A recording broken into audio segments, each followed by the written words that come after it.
Bien. Este, estos dos textos son dos capítulos de un mismo libro que se llamó El hábitat de la pobreza.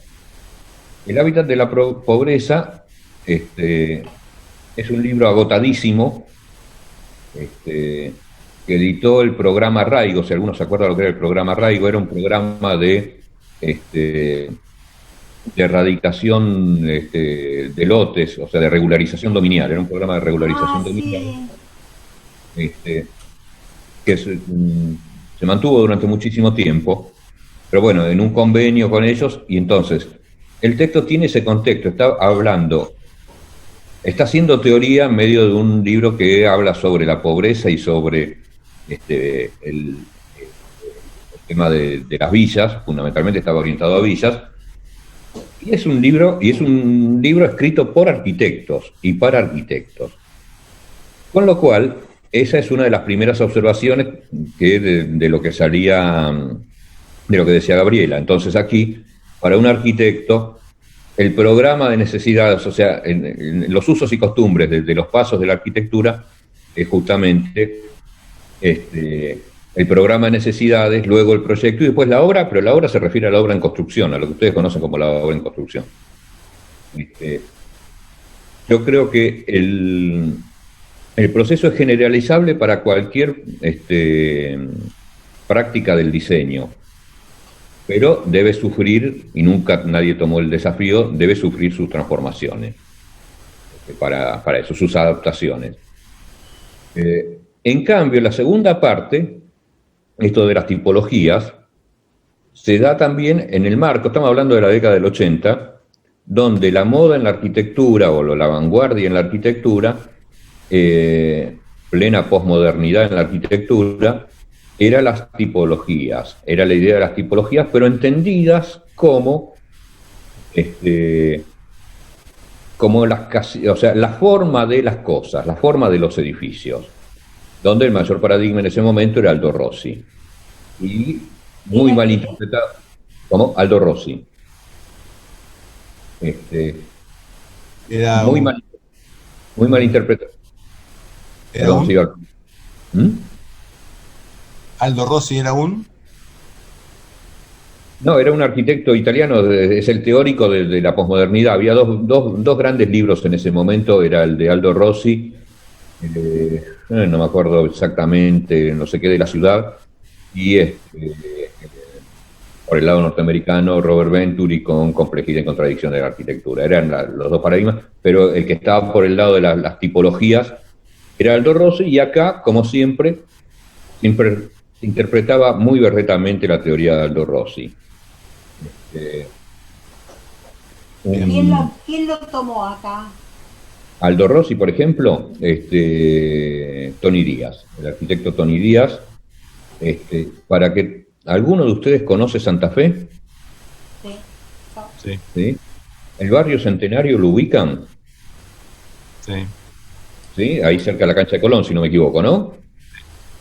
Bueno, ese es el ejemplo, uno de los máximos ejemplos de cómo interpretaron acá la inteligencia argentina Dime, cuando las vos teorías de decís Aldo Rossi. Tommy Díaz fue el que hizo el teatro argentino en Creo La que no, Plata, no estoy ¿no? seguro, creo que no, pero No, pero el teatro argentino estaba vinculado, me parece, a este movimiento de Aldo Rossi. sí, sí, el proyecto es de ese momento, pero Tommy justamente Díaz, ¿no es de acá de La Plata? no, no era platense. Ninguno de los dos que yo conozco. Porque por ahí te confundís con Togo Díaz. Togo Díaz es un arquitecto cordobés. No. Eh, El teatro argentino lo hizo un arquitecto muy famoso de acá, Me es de mataste apellido, con... Pero es de juraría apellido que no es Tony Díaz. Díaz. Juraría que no es el Tony Díaz al que nos estamos refiriendo. Pero bueno. No es no son un estudio de arquitectura, digamos, de acá de La Plata, pero que estaba viviendo en España en ese momento, me parece. No, después averiguo. Dale, Pero vos después lo decís veremos. Tony y este es Tommy, con No, M. no, el que yo digo es Tony. Antonio Díaz. Bien. Perdón, ¿teatro argentino en la primera versión o la actual? La La actual. actual, la actual. que tiene un criterio también bastante Claro. formal. Bien, para el caso igualmente, si lo fuera, el Teatro Argentino de La Plata no es un ejemplo de estos principios tipológicos que estaban de moda. Sí, el Barrio Centenario, que les comento que tienen forma de parecen manzanitas con ochavas. En realidad es todo lo contrario, pero bueno, es todo un tema de decisión. Vamos entonces a estos dos textos. Decía el primero, lineamiento. Perdón, el circuito de producción, y como lo leyó bien Gabriela, el texto original decía circuito de producción y ocupación del hábitat. Estaba intentando describir el proceso por el cual se genera todas las viviendas, pero con el devenir del tiempo le fuimos cambiando el nombre de producción y apropiación del hábitat, casi sin darnos cuenta, y al poco tiempo, cuando nos dimos cuenta, dijimos, bueno, hay que teorizar sobre esto porque justamente no es neutra esa definición. Hoy en día lo llamamos el circuito de producción y apropiación del hábitat. En ese marco también entendamos que Doberti lo está hablando justamente en términos de la producción de sentido del hábitat. Tal como lo vimos la vez pasada en esto del nivel significativo, en las determinaciones del nivel significativo, o sea, cómo se construye el sentido del hábitat. Por eso, las tipologías semánticas que usa después, se está refiriendo al sentido, en todo caso lo podríamos equiparar con los modos de producción del hábitat y no a la forma. Y bien, y en el primero, en el circuito, mientras lo voy preparando para compartirlo, en el circuito, lo primero que valdría la pena para enlazar con lo que veníamos diciendo antes, ¿se acuerdan que cuando vimos el modelo general de las prácticas sociales, dijimos que, la parte vimos mucho la gramática, vimos la significación, pero no vimos ¿cómo es? Estoy preparando esto, no vimos la interpretación. No, de las producciones, la parte de las realizaciones. Bueno, aquí justamente, en este modelo, nos estamos refiriendo a las realizaciones. Entonces, tengo que hacer varias operaciones para esto.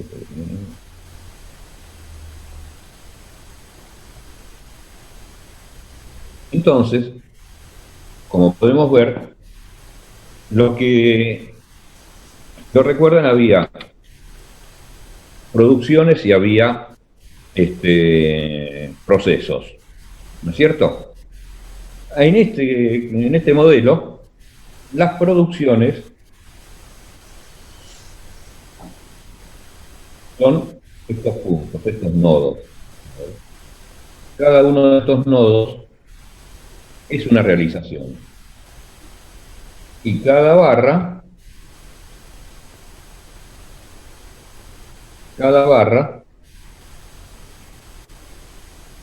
es una tarea, una práctica, un proceso. Entonces se está refiriendo aquí, podemos sintetizarlo en procesos y productos de alguna forma. ¿Verdad? Ahora bien, todo este circuito, vamos a abrir este modelo para mí es uno de los que más me gusta trabajar, de los que más he trabajado yo, pero también es de los que más he cuestionado. Los que más que... Vamos a arrancar por ahí. ¿Cómo? No entendí. Es al mismo tiempo uno de los que más me gustan, pero también uno de los que más he cuestionado en muchas cosas. Con lo cual, después vamos a ver qué es lo que hago yo con este modelo. Fundamentalmente, vamos a empezar con algunas impugnaciones.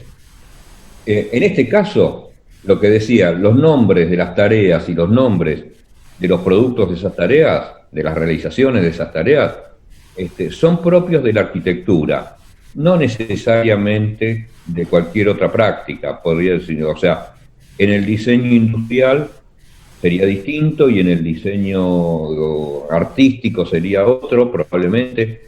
Por ejemplo, esto que aquí figura como programa para un diseñador gráfico es lo que un diseñador gráfico llama brief,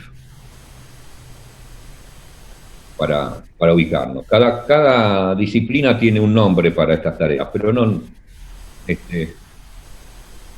pero como es son las propias de la arquitectura.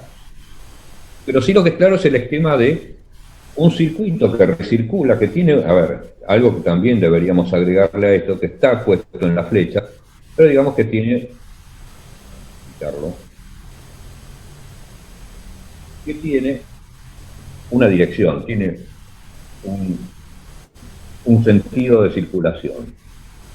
¿Ustedes comenzarían por el programa? Y el comienzo, Moni, es justamente esto que voy a marcar acá abajo, esto que en el texto está denominado como hiato. Y sobre eso voy a trabajar muchísimo, sobre ese comienzo. ¿Podríamos entenderlo como una inspiración el comienzo? No me adivinen, esperen un poco. Vamos primero a limpiar algunas cosas de este modelo. El texto dice idea, ¿no? ¿Cómo? El texto dice que el comienzo es la idea. El comienzo hay una idea, le habla de un producto virtual y un producto real. O sea, se empieza de un producto virtual imaginario. Pero antes de eso está este hiato. Y ustedes quieren ir muy a los bifes, pero yo primero quiero decir... vamos. Lo primero y interesante de esto, mi primer cuestionamiento es que aquí pareciera que hay un círculo exterior y un círculo interior, y uno es el sistema del habitar y otro es el sistema socioeconómico. Yo creo que eso no es correcto. Yo creo que no me puedo imaginar que haya algo que pertenezca al sistema socioeconómico y no pertenezca al sistema del habitar, hablando de teoría de conjuntos. Yo creo que más bien esos círculos deberían pensarse como, ¿vieron? Como una naranja, que si uno la corta en un sentido, ve el sistema socioeconómico de la naranja, si quiere, pero la corto en otro y veo el sistema del habitar. Y según cómo haga el corte, voy a ver distintas cosas, pero la naranja es una sola. Pero si tenés un mejor sistema socioeconómico, podrás tener un mejor sistema del habitar. Sí, pero Moni, más allá de la calificación de qué es un buen sistema económico, qué es un buen sistema del habitar, lo concreto es que qué cosas hay por fuera del habitar y que sí estén dentro del sistema socioeconómico. No hay ninguna. En esto les cuento que me trajo mi primer dolor de cabeza en la pareja dobertiana, porque cuando le hice esta observación a Doberti, no me lo olvido más, estaba en el bar de la facultad y estaba con Liliana, su esposa. Y cuando le hago esta observación, Liliana va y le dice, mire, yo te dije. Con lo cual no volví a sacar nunca más el tema, por la preservación tanto de la pareja como de mi integridad física. Pero bueno, esa es la primera impugnación. Pero por otro lado, el sistema lo que está planteando es como distintas instancias.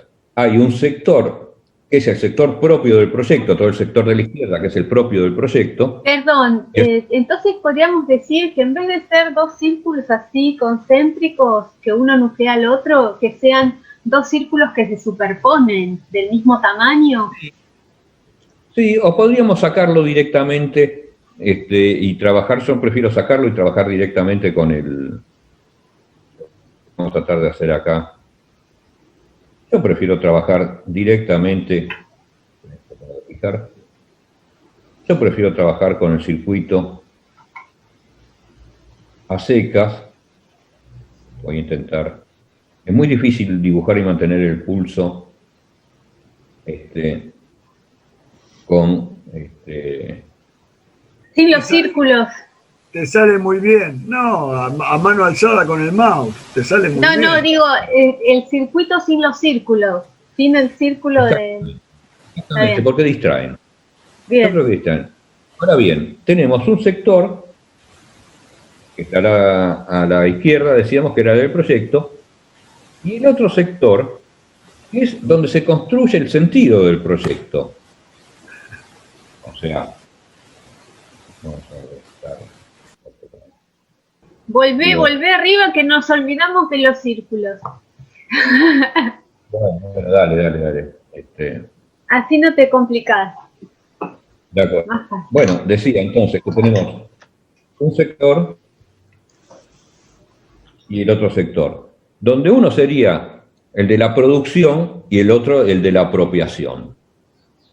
¿No es cierto? El sector de la apropiación, entonces empezamos a entenderlo, y acá ya sí empezamos a transformar ese texto originario de la década del 80 y lo traemos a la época actual, en el de la construcción de sentido, o sea, cómo se construye el sentido de la obra, cómo lo imaginamos. Y en el medio tenemos un sector que sería la experiencia, o sea, la obra misma, y el dichoso hiato. Yo para explicar esto muchas veces uso un ejemplo, que voy a dejar esto un ratito, a ver si... permítanme que desde el iPad voy a ir a un librito, que lo tengo bastante abierto.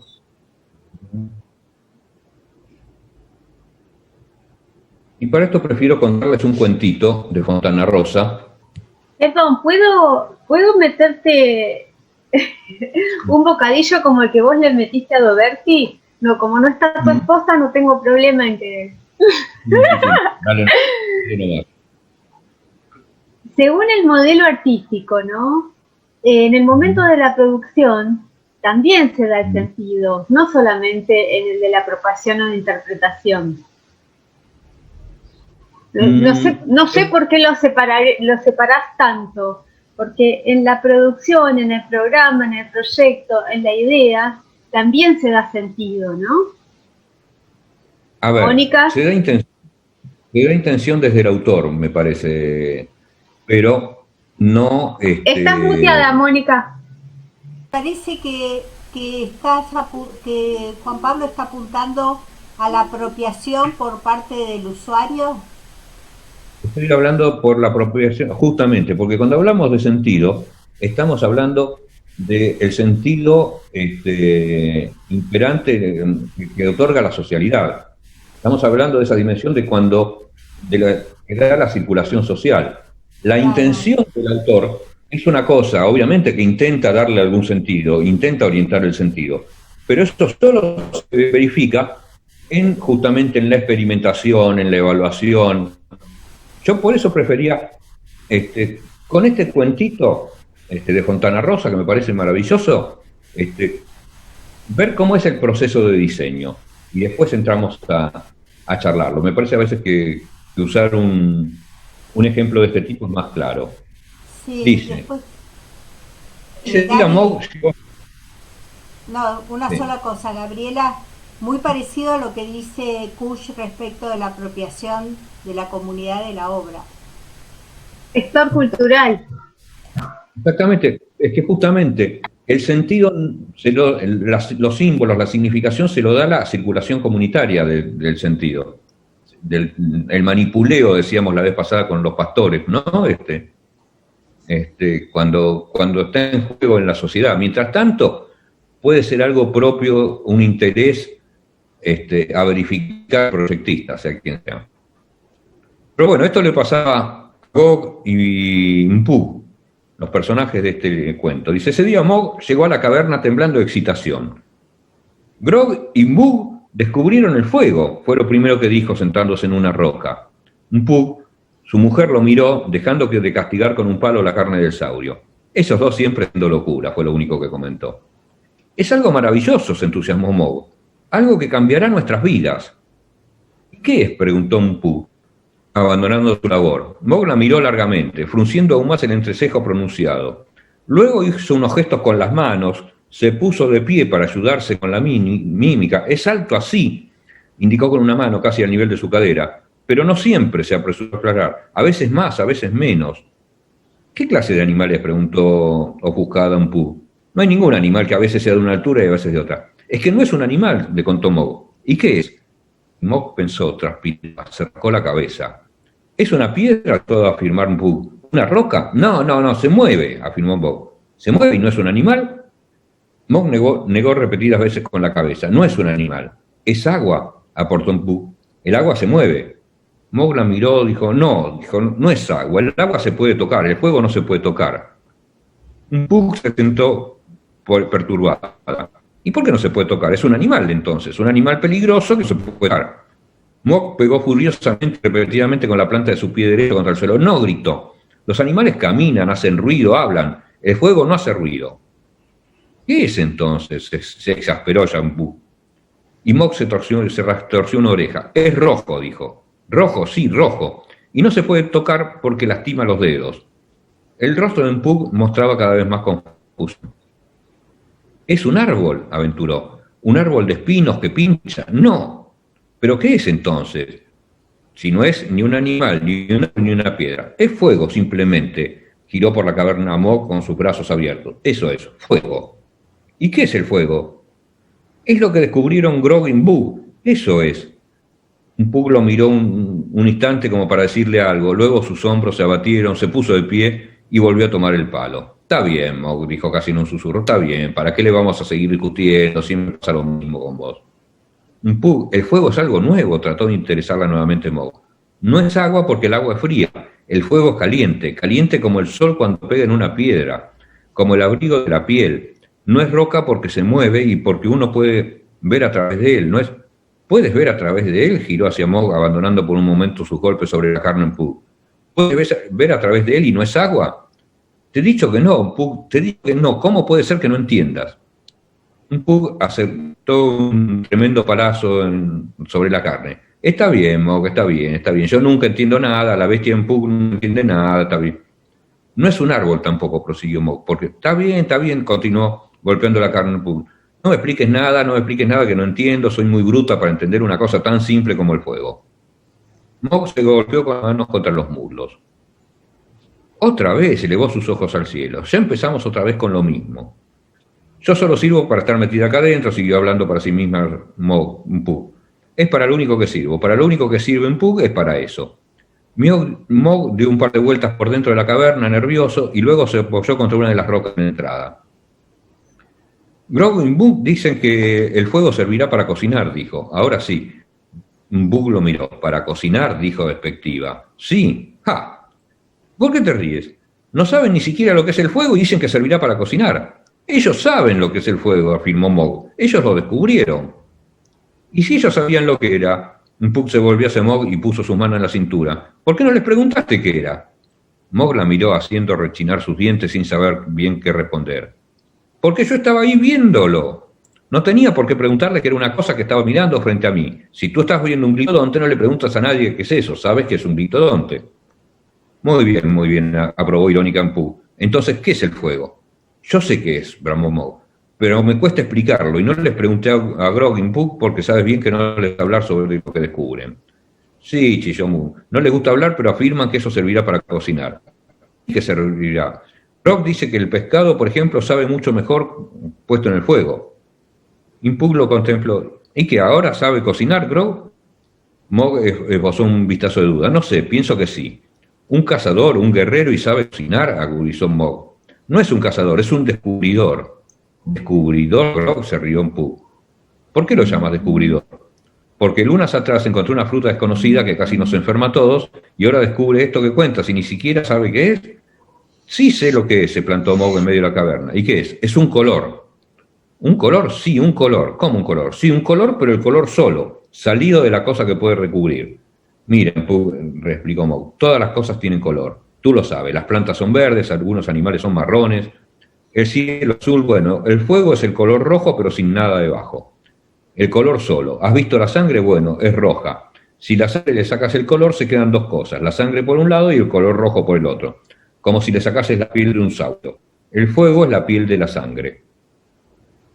Puck frunció el ceño, volvió a dar cara a la carne que estaba machacando, pero el palo castigaba ahora débilmente el reborde de la piedra. La piel es la sangre, musito, la piel de la sangre, musito.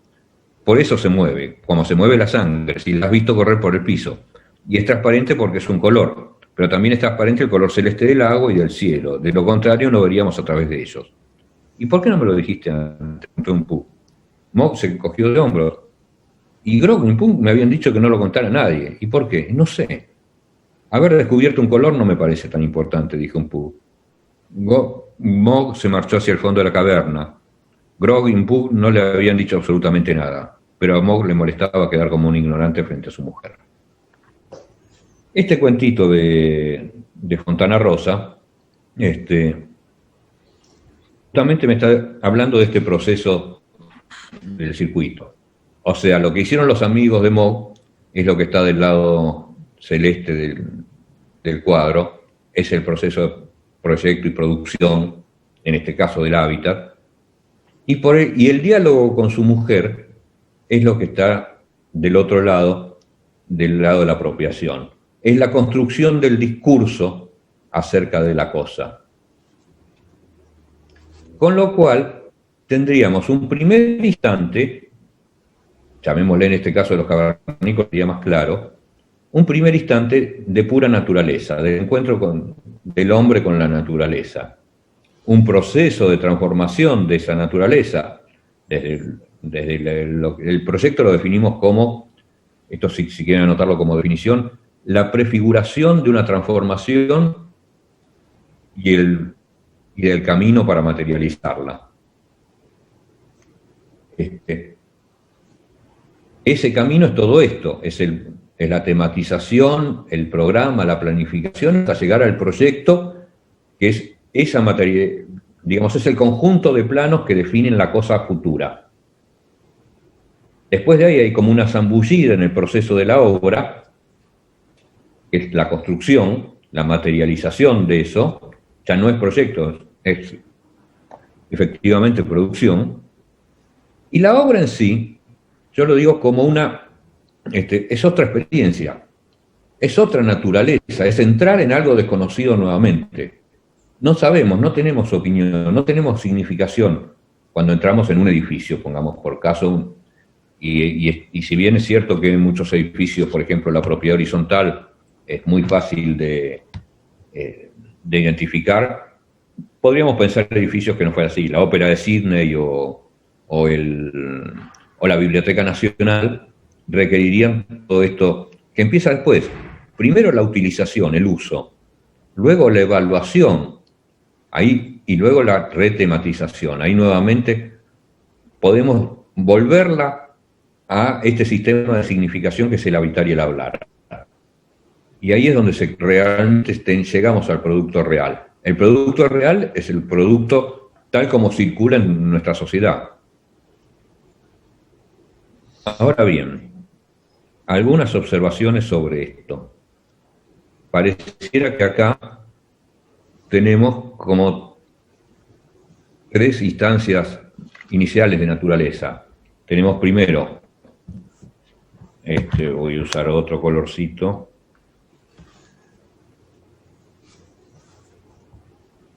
Tenemos primero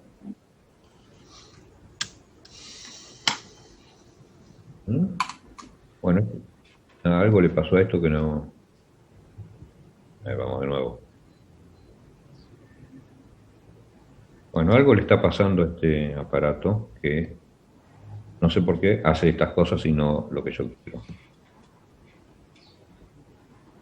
Nada como la tiza y el pizarrón. Totalmente, y yo sin tiza y pizarrón me cuesta muchísimo. A ver, vamos de nuevo, a ver. Bueno, se los cuento.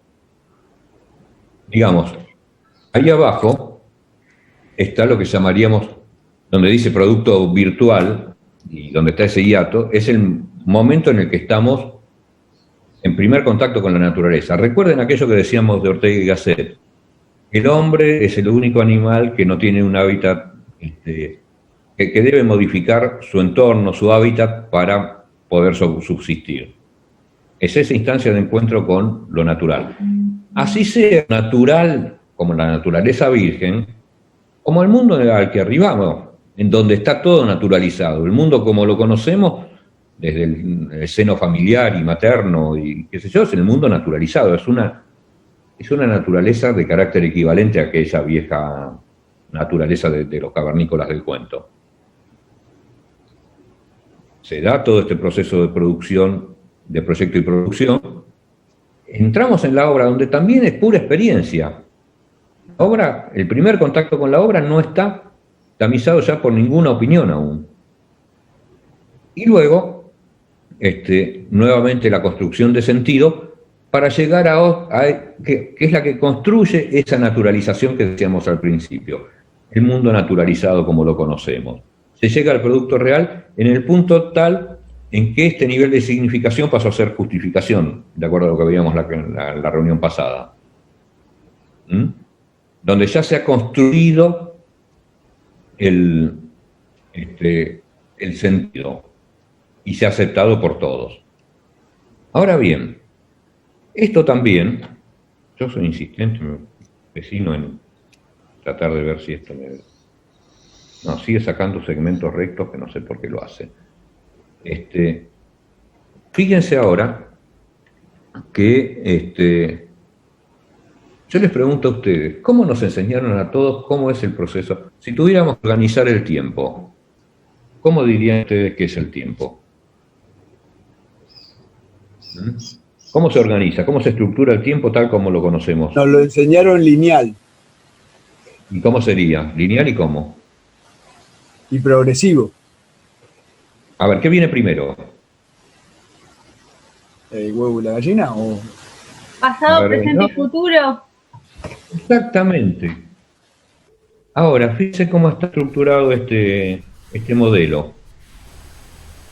Este modelo parte de un presente, proyecta un futuro, que es lo que hicieron los cavernícolas del cuento, proyecta un futuro, experimenta, o sea, otro presente, la obra sería un segundo presente, y luego se construye el pasado, se construye la memoria. Si del lado izquierdo del modelo está el proyecto, y del lado derecho está la memoria. Pero lo primero es el proyecto. El sentido de la humanidad es justamente se están en proyecto. Y la memoria es la construcción que refleja ese proyecto, es la construcción de sentido. Entonces, este modelo invierte completamente esa concepción de pasado, presente y futuro y se puede conceptualizar como como las dos caras de proyecto y memoria. O, en términos de pasado, presente y futuro, podemos pensar como presente, futuro, nuevo presente transformado y pasado. Pero me interesa mucho más esto de que la producción está vinculada con el proyecto y la apropiación con la memoria, como el proyecto como contracara de la memoria.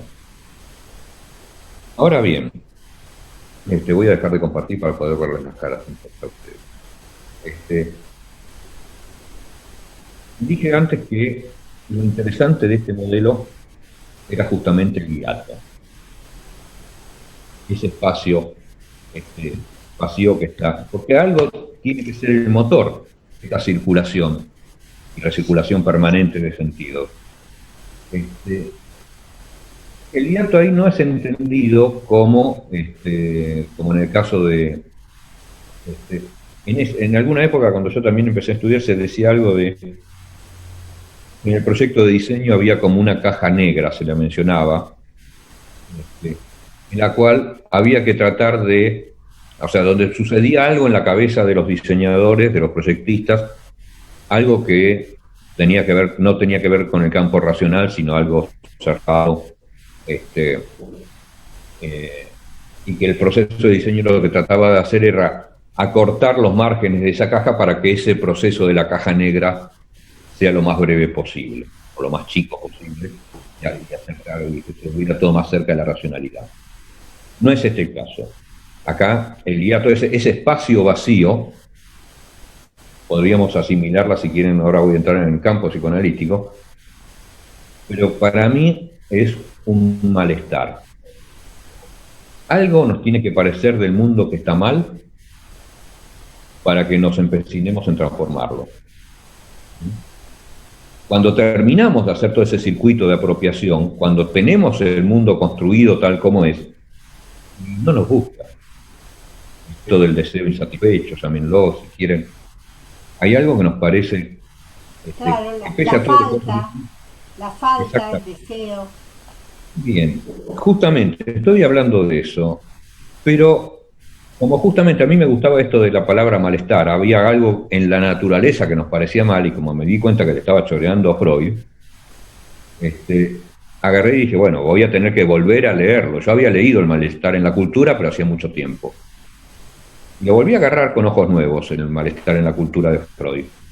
Y ahí descubrí, maravillado, que como también decía Fontana Rosa, el mundo ha vivido equivocado. Bueno, los psicoanalistas nos han mantenido equivocados. Porque Freud habla de 3 malestares. El malestar con el propio cuerpo, o sea, el dolor, la enfermedad, el frío, el hambre, etcétera, etcétera. El malestar con la naturaleza propiamente dicho, o sea, el ambiente hostil, lo que decía Ortega y Gasset, en todo caso, el mundo exterior al cual no nos adaptamos, o sea, por eso. Y el malestar en la relación con los otros humanos. Y Freud dice alegremente al principio, pero como los 2 primeros no se pueden modificar, yo me voy a dedicar al tercero, al malestar con los otros. Y a ese es el que se llama malestar en la cultura. Después es muy contradictorio, porque 2 páginas más adelante ya está diciendo que en realidad el hombre ha hecho cosas maravillosas, a ver si tengo a mano el párrafo, se los leo, los 2 primeros habitares, y ha modificado el mundo, en fin, ha hecho cosas maravillosas con el mundo, con lo cual queda en evidencia que a él le interesaba era hablar de lo otro. Pero no niega ninguno de los 2, o sea, hay 3 malestares, y yo casi diría, cuando digo el malestar con la naturaleza, me estoy refiriendo a los 2, tanto al malestar con el propio cuerpo como con el mundo exterior.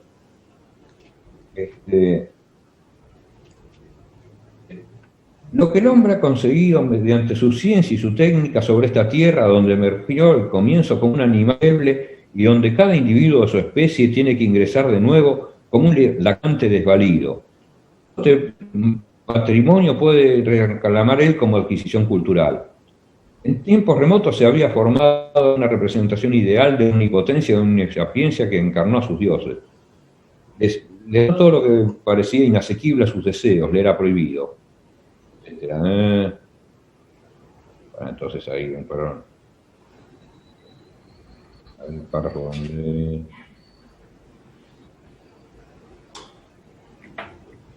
Dicen, en algún momento, dice incluso que el hombre es como un dios prótesis, que construye esto del mundo. Acá está lo que decía antes de las 2 cosas. Dice, respecto a las 2 primeras, nuestro juicio no puede vacilar mucho. Nos vemos constreñidos a reconocer estas fuentes de sufrimiento y a declararlas inevitables.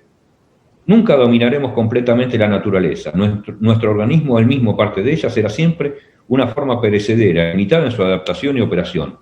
Pero este conocimiento no tiene un efecto paralizante, indica el camino de nuestra actividad.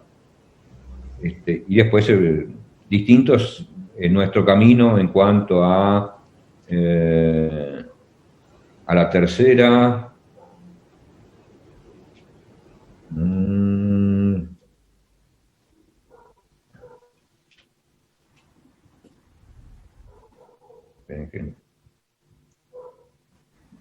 Dice, en el curso de las últimas generaciones, los seres humanos, estamos hablando de 1920, si no me equivoco, los seres humanos han hecho extraordinarios progresos en las ciencias naturales y su aplicación técnica, consolidando su gobierno sobre la naturaleza en una medida antes inimaginable.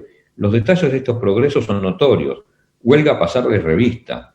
Los hombres están orgullosos de estos logros y tienen derecho a ello, pero creen haber notado que esta recién conquistada disposición sobre el espacio y el tiempo, este sometimiento de las fuerzas naturales, no promueve el cumplimiento de una milenaria añoranza, la de elevar la medida de satisfacción placentera que esperan de la vida. Sienten que no los echa más felices. Y después habla de la técnica y de la cultura y que está maravillado que puede hablar con su hijo por teléfono, aunque el hijo esté lejos, y habla de los trenes, y habla de Roma, de Viena, de todas las ciudades, en fin. Lo que quiero marcar esto es que no estaba tan errado cuando yo pensaba que esto que está en el hiato es lo que yo prefiero llamar el malestar con la naturaleza. Que el mundo dado no sea insuficiente o no sea impropio, que algo tengamos que modificar. De alguna forma también, en la metáfora bíblica, ¿cuál fue el primer hombre? El primer hombre fue Adán. Y Adán estaba en el paraíso. ¿Y qué hizo Adán? Díganme ustedes. Salió del paraíso, conoció, se animó a conocer. Fue tentado por una... Fundamentalmente, no se Conoció el fruto de la sabiduría, comió el fruto de la sabiduría. Pero fue tentado por una mujer. Yo creo que alcanzó el fruto prohibido.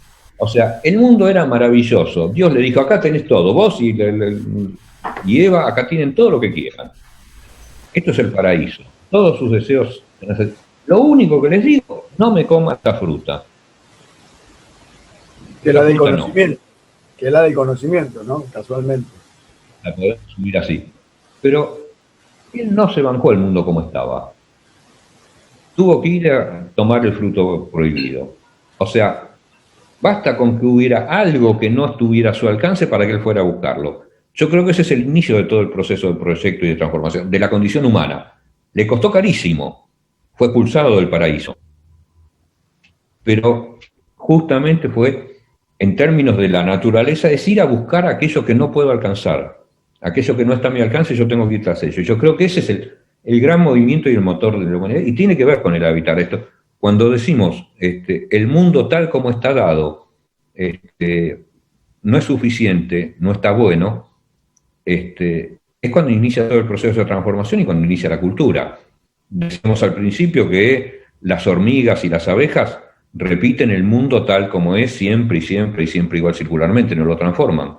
El hombre hace todo lo contrario.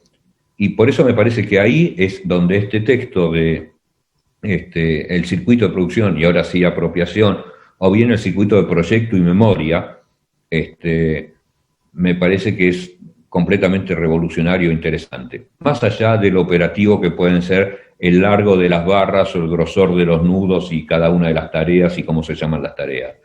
Me parece que lo que está promoviendo acá es una revisión de cómo se puede pensar el mundo y el rol que tienen los diseñadores en ese mundo y los proyectistas. Yo creo, aquí quizá también hay alguna diferencia entre cómo lo conceptualizamos con Doberti.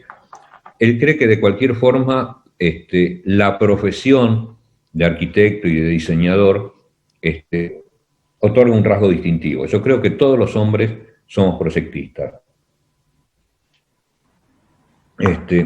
Todos tenemos esa noción de proyecto en nosotros, y a lo sumo el profesional de eso es un tipo que sobre algún rubro de esto se ha especializado y conoce un poco más los yeites y los atajos.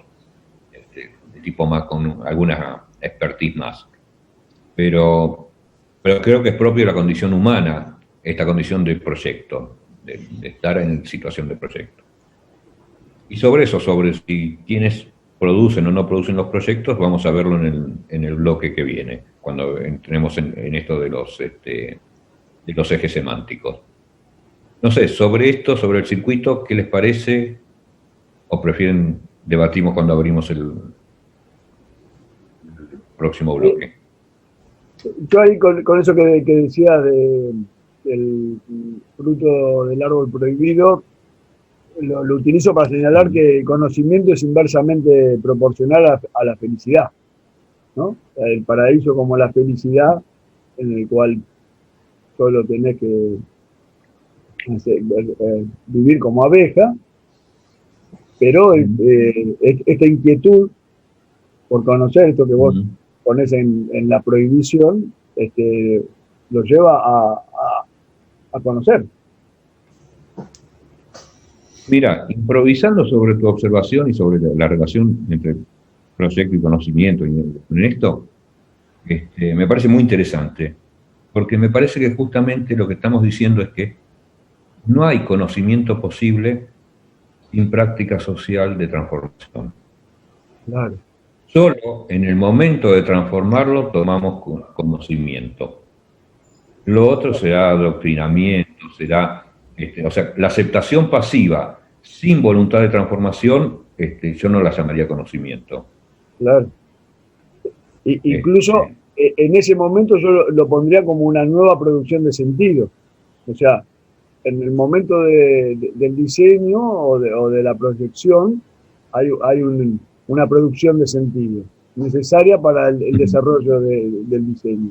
Y en el momento de la apropiación también hay una producción de sentido, pero desfasada o corrida, por esto yo lo llamaría los saberes desde los cuales cada sujeto se apropia de ese conocimiento. Yo creo que lo que pasa es que tenemos que distinguir cuando hablamos de cada sujeto y cuando hablamos de la comunidad, de la colectividad. Sí, claro. Yo creo que ahí también, para mí no es lo mismo el conocimiento que el saber. También hay toda una cuestión ahí. Pero lo que hay, yo creo, en este caso, del lado del proyectista, es una proposición de sentido. Cuando hay contacto con la comunidad, ese sentido inevitablemente va a cambiar, va a ser transformado.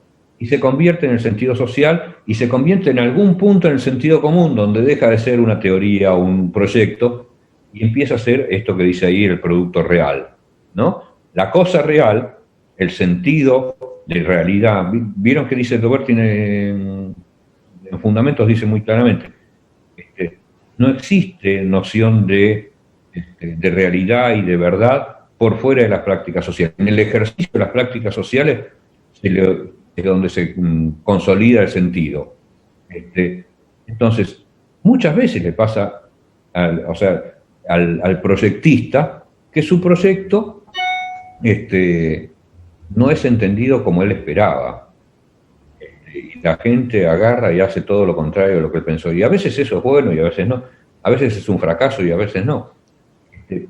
Pero esto es saber que el proyecto en sí tiene el riesgo del fracaso. Inevitablemente. Es una actividad de riesgo todo el proyecto. Y con esto me adelanto y les dejo el título para la reunión del viernes 9 de julio, que va a ser, ahora que lo dijeron, va a ser nunca más apropiada, porque voy a hablar también de que el diseño o las prácticas proyectuales, entendido como esto, el diseño, la arquitectura, con el arte después me voy a meter un poco más, pero que el diseño es solamente junto con la política, son las dos prácticas sociales cuyo sentido es la transformación. Que si no transforman, no son. Eso ya les digo, es tema de la última reunión. Pero el proyecto y política van juntos. O uno sin el otro no tienen sentido.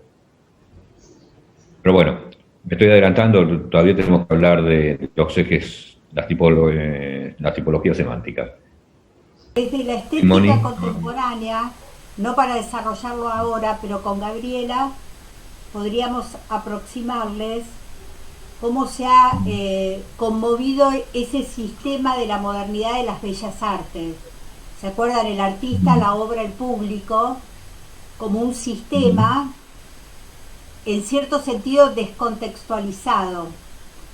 hoy se introduce lo mismo que estás diciendo vos. Por un lado, la producción de sentido, y si siguiéramos con tu esquema del lado izquierdo y del lado derecho, se produce verdaderamente arte y sobre todo producción de sentido para los habitantes cuando el realizador, que está a la izquierda, hay una frase muy linda de Kusch que dice: cuando se entona con lo que el pueblo estaba esperando, ¿no? El verdadero artista es aquel que es capaz de ponerse a tono de algo que vos dijiste antes, de lo que toda la gente tiene, todas las personas tienen ese malestar y deseo de transformación.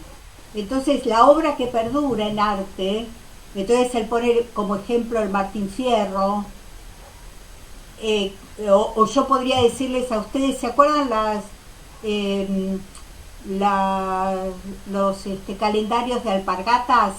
Aquellos que eran sobre Molina Campos, que el tipo iba y lo primero que quería era tener en su casa ese calendario, porque de alguna manera estaba expresando algo de lo que esa persona sentía respecto de su cotidianeidad, ¿no? Entonces Kusch dice, las obras de arte que perduran no es por lo que antes se expresaba la calidad, que nunca sabías qué era, ¿no? ¿Por qué la Mona Lisa? ¿Qué sé yo? Nunca sabías verdaderamente qué era eso de la belleza. Y Kusch dice, las que perduran son las que se apropia la comunidad, porque es como lo que estaba esperando que alguien transformara, ¿no? Y que ese sería el rol del artista transformador, que eso es muy interesante, porque es como cambiar totalmente ese circuito abstracto y formal del arte, ¿no? El arte en realidad es un proceso de transformación. Y otro concepto que nosotros hemos integrado mucho es el que vos dijiste, que el conocimiento es fundamentalmente transformación, y nosotros hablamos de praxis artística, que verdaderamente es en la transformación donde se produce el conocimiento, ¿no? Porque antes el esquema era como muy rígido, primero tengo la idea, después produzco la obra, y en realidad es un proceso de producción donde vas conociendo y transformando, ¿no? Son, digamos, dos perspectivas sumamente contemporáneas respecto de la estética, y que verdaderamente tiene mucha vinculación entre el arte y la política. Digo, esta la voy a discutir, pero en la última reunión. ¿No? Pero no importa discutirlo, nosotros estamos convencidos y te la vamos a rebatir. Yo quisiera... No, pero, a ver, lo que, para dejar claro qué es lo que digo, que política y diseño o arquitectura, o sea, política y las prácticas proyectuales, son las únicas que tienen por deber ser la transformación, que si no transforman no son como. El arte puede no transformar y no deja de ser arte. No. El diseño, de hecho, hay un montón de diseños que no transforman nada. Y no son, justamente entonces no son diseños, son reproducción. Y bueno, y en arte Leonardo, hay que modificar la visión que se tiene del arte. Son productos, pueden estar en el museo, pero no necesariamente se vinculan y tienen y es una producción de sentido para una comunidad. Te dejo una pista solamente para la reunión del 9 de julio. Repasar la tesis de Feuerbach, que yo la voy a aplicar al arte. La tesis de Marx, la tesis 11 sobre Feuerbach. Y le dejo la palabra a Leonardo. Feuerbach, bueno. Quería aportar nada más que me parece interesante, curso en un montón de cosas, pero justamente en ese punto yo coincido con Barthes, ¿no? En eso de la muerte del autor. O sea, y ahí entiendo esto de la apropiación del sentido de la comunidad, digamos, no de un sujeto particular, sino de la sociedad, y por eso señalo ese corrimiento ante. A mí me parece que justamente, Leo, vos diste el punto clave o bisagra de lo que estamos hablando, de una concepción artística moderna o una concepción artística contemporánea, y esa es la diferencia, ¿no? La muerte de lo que se vaticinó como muerte del arte, era como la muerte de las formas. El autor, la muerte del autor. pero no del arte. Esa fue una concepción moderna, no todas las producciones artísticas tuvieron autor. Eso claro. Ahora... ¿Y cuál es la intención sin autor? Claro, ¿La intención de quién es entonces? Modernidad versus contemporaneidad. Pero vos me decís que Barthes es un moderno en el sentido... No, él habla de la muerte del autor. No, yo pensé que hablabas de un texto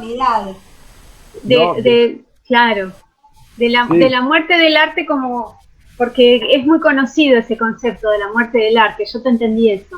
No, el de la muerte del autor, pero en el sentido, yo creo que no lo dice en el sentido moderno, más bien como un precursor de la posmodernidad. Sí, está señalando. Le está contestando al autor tal como se eligió en la modernidad. Barthes está rebatiendo esa concepción de autor, sujeto autor de arte, y ante eso se opone Barthes. Ese autor muere, de hecho está muerto. Y el de la intencionalidad también. Él está señalando claramente que esa intencionalidad que está en el autor, ¿sí? Porque no se puede negar que es lo que permite, digamos, la construcción, el sentido social termina por matar al autor, porque no importa cuál fue la intención del autor, lo que termina importando es la apropiación de la circulación del sentido que se da socialmente a esa obra. Justamente lo que estamos hablando. Y es justamente el concepto de gestor cultural también, como gestor de sentido en arte. Hay una gran diferencia entre la estética operatoria y la estética idealista. Ustedes están encasillando el arte en la estética idealista, en un concepto... No. A toda producción, no al arte solo, a toda producción. Todavía no dije... Leo que Barthes le habla al tema de las bellas artes. Barthes justamente estaríamos de acuerdo con lo de Barthes, porque Barthes le está contestando al sistema privilegiado en Occidente de la organización del arte. Pero no habría posibilidad de que el autor interprete al pueblo desde Barthes. Esa es la parte que no coincido con Kusch y sí coincido con Barthes. No, pero Barthes en realidad critica al autor. Pero como figura, claro. Claro, como figura. Pero si vos en vez de autor hablas de gestor cultural o de estética operatoria... Cambiaste de palabra. No, estás cambiando... No, cambiaste estás cambiando una concepción por la cual... Estás cambiando de cosmovisión. La cosmovisión sería lo social, que no lo determinás con la propuesta. Por eso yo señalo que no es... bueno, pero es... Mira, nosotros creemos esto, que el arte tiene tres momentos. Uno de producción, otro de la obra, uno de producción o proyecto o programa, ¿no? Otro en el que se produce la obra, ese tendría que ser el circuito de producción. Da un producto o un proceso que puede ser la obra o el equivalente simbólico, ¿no? A la obra. En un happening o en arte efímero. Y por el otro lado el circuito de interpretación de esa obra, que también estamos de acuerdo en que se le da un valor, se la apropia a la comunidad, y lo que creemos es que si no existe ese tercer momento, que es el de apropiación y el de valoración, no existe el arte. No existe nada, yo te diría. Claro, entonces... Producción, circulación y sentido. Claro. Lo cual, no, insisto, y voy al corte, digo, estamos adentrándonos por apurarnos en un trecho breve, nos perdemos de argumentar. Dejémoslo para la reunión del viernes que viene. Pero fíjense que en medio de todo esto dejaron de hablar de transformación.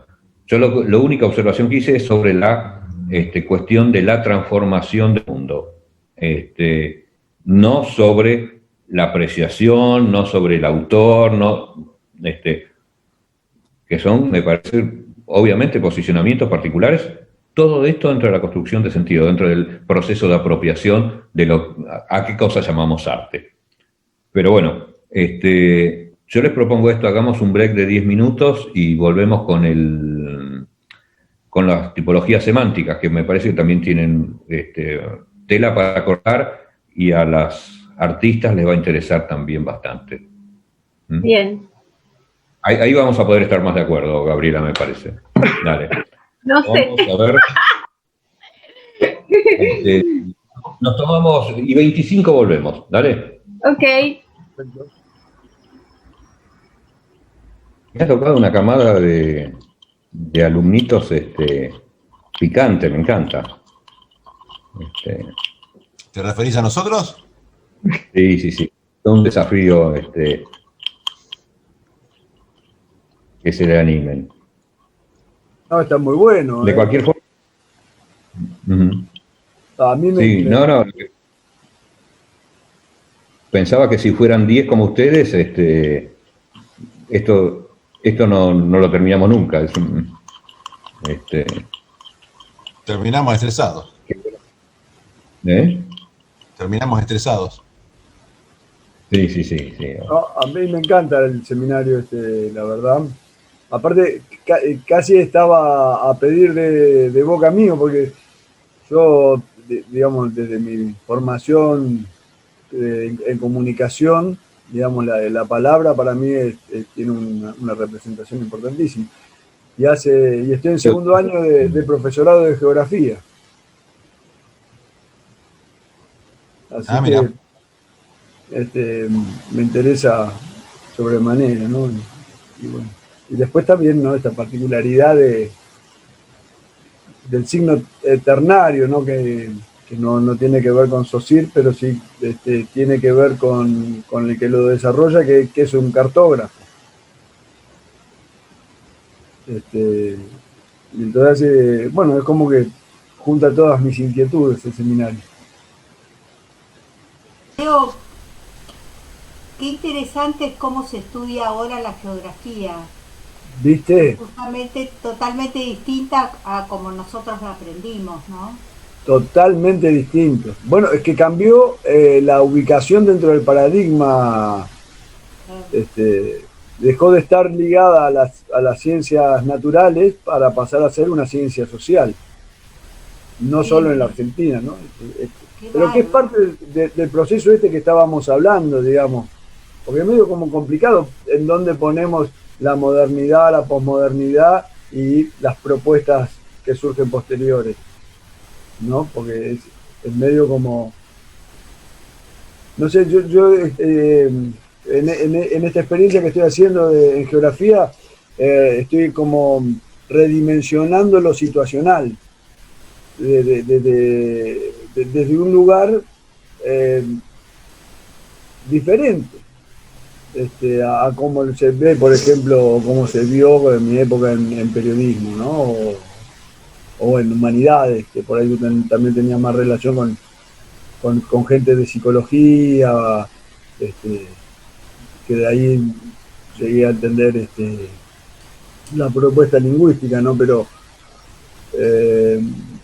esta idea del habitar, y que a mí me parece tan obvia ahora que esté dentro de las ciencias sociales, y a la vez parecía tan natural que estuviera dentro de las ciencias naturales, ¿no? Anteriormente. Estás en humanidades, ¿no? En geografía. No, estoy en provincia porque otro de los desafíos que tomé fue entender la currícula, cosa que la universidad no llega a alcanzar a explicar. Mira. Bueno, ya que lo mencionás, ¿en qué campo es? Porque también vamos a tratarlo el viernes 9, pero justamente la teoría del habitar nace para dar cuenta del sentido de del objeto de estudio de las prácticas que se dan en la Facultad de Arquitectura. Porque cuando vos le preguntás, todavía hoy, cuando vos le preguntás a un arquitecto, a un diseñador, cuál es su objeto de estudio y de praxis, y algunos te van a decir el espacio, algunos te van a decir el confort, el decano que me dio a mí el título habló del confort. Van a hablar de un montón de cosas, pero no hay un acuerdo sobre cuál es el objeto de estudio. Cosa que para la medicina o el derecho, por ejemplo, son cosas recontrasentadas, están todos de acuerdo. En el caso de las disciplinas del diseño, es un punto que ni siquiera es polémica, es un punto no tratado. Esta pregunta sobre el objeto. Pero bueno, vamos justamente, hablando del objeto, vamos a las tipologías semánticas. Como le dije antes, en ese momento en el cual las tipologías eran consideradas, ya les digo, desde la pura forma de los edificios, y no desde el sentido. Doberti plantea esto, tipologizar los sentidos. ¿Los sentidos de qué? Los sentidos del circuito de producción y apropiación según los diferentes modos de producción del hábitat. ¿Cómo se iba encarnando esto? Para que tengan una idea de lo contrario y del ejemplo que les mencionaba del barrio Centenario, el barrio Centenario de Santa Fe, lo que sostenía Tony Díaz y siguiendo su maestro Aldo Rossi, es que la tipología propia de la Argentina, por lo pronto, yo no sé si de América Latina, era la manzana. Entonces, contra los grandes conjuntos habitacionales como La Buena o Soldati o Fuerte Apache, cualquiera de esos que ustedes más o menos han visto en algún lado, él propone hacer una tipología de manzanas. Pero justamente como se basa en la pura forma y no entiende el sentido del habitar, en una manzana tradicional de Buenos Aires o de Rosario, de Santa Fe o de donde quieran, sobre la calle están las puertas. Y uno entra a la casa por la puerta y el fondo es el lugar más privado de todos. El fondo, el jardín, el patio del fondo es el lugar más privado de todos. Entonces Díaz lo que hace acá es acceder al conjunto por las esquinas, a un espacio común, y desde ahí, por lo que sería una especie de placita interna de cada manzana, y de ahí acceder a las viviendas. Con lo cual termina convirtiendo la calle en el patio del fondo, con lo cual la gente tiende la ropa en la ventana que da a la calle, cosa que no se hace y la gente empieza a caminar en diagonal, porque si vos abrís en cada esquina el acceso, todo el sentido de circulación peatonal cambia y la gente empieza a circular por el interior de esas manzanas y vacía la calle, con la cual la calle ya no tiene negocios, porque ¿para qué vas a ponerle comercios en la calle si la gente no circula por ahí? O sea, una aberración. Cuando pasen por ahí nuevamente alguien que lo vea y va a ver, además ese barrio después fue inundado con la inundación de Santa Fe, ese barrio la sufrió toda. Pero justamente por tomar en cuenta la forma y no la producción de sentido, ese barrio es cualquier otra cosa. ¿En dónde es? Santa Fe. Santa Fe, si no me equivoco, hacia el norte, cerca de la cancha de Colón. Barrio Centenario. ¿Cuántas manzanas cubre? Y deben ser alrededor de unas 20, 30 manzanas. Porque son manzanas más chicas aparte, no son manzanas de 100%, sino de 75 por 75. ¿Y hubo apropiación? Desastrosa, sí, la gente se apropia. ¿Cómo se llama? La gente se apropia. Barrio Centenario. Si lo buscan en las revistas lo van a encontrar también. En los sitios de arquitectura, y lo van a encontrar. Por eso, en Google. ¿Qué pasó con la apropiación? Y la gente se apropió de manera distinta. Al haberle cambiado, es como, digamos, cambiaste la conformación y por ende inevitablemente la gente busca cómo adaptar el comportamiento que tenía antes con la conformación inicial, originaria. Entonces la gente cuelga la ropa, ya te digo, en las calles, en las ventanas que da a la calle, tira la basura a la calle en vez de hacia el fondo. Todo se tergiversa, está todo confundido. El espacio público ahora es el interno en vez del externo, es todo un quilombo. Pero bueno, para que entiendan también a qué se... O sea, y Aldo Rossi, por ejemplo, los típicos dibujos eran de casitas. Cuando decía vivienda, hacía casitas con techito a dos aguas, tal como hace el niño en la escuela primaria. Y no se tomaba en cuenta el sentido. ¿Qué pasa ahora con esto de las tipologías que propone Doberti? Él propone, por empezar, un esquema, lo voy a compartir de nuevo, creo que ahora voy a poder...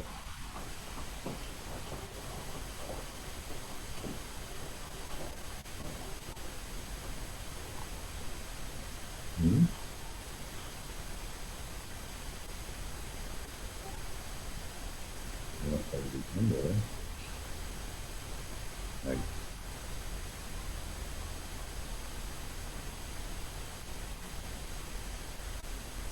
Él propone un esquema en el cual hay ejes semánticos a los cuales le pone un nombre, en este caso publicitario, institucional, barrial, marginal, restrictivo, regulado, rentable y utilitario, y cada uno de esos nombres es como un adjetivo para identificarlo.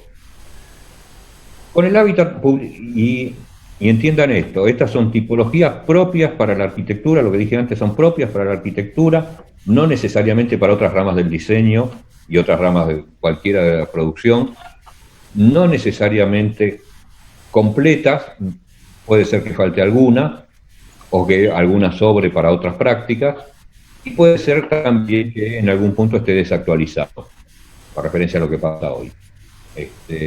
Porque justamente lo que pasa con los sentidos, son móviles y desplazables.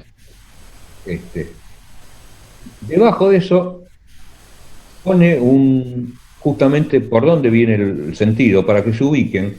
El hábitat publicitario es el ejemplo de los shopping, cuando surgen los shopping en la década del 80.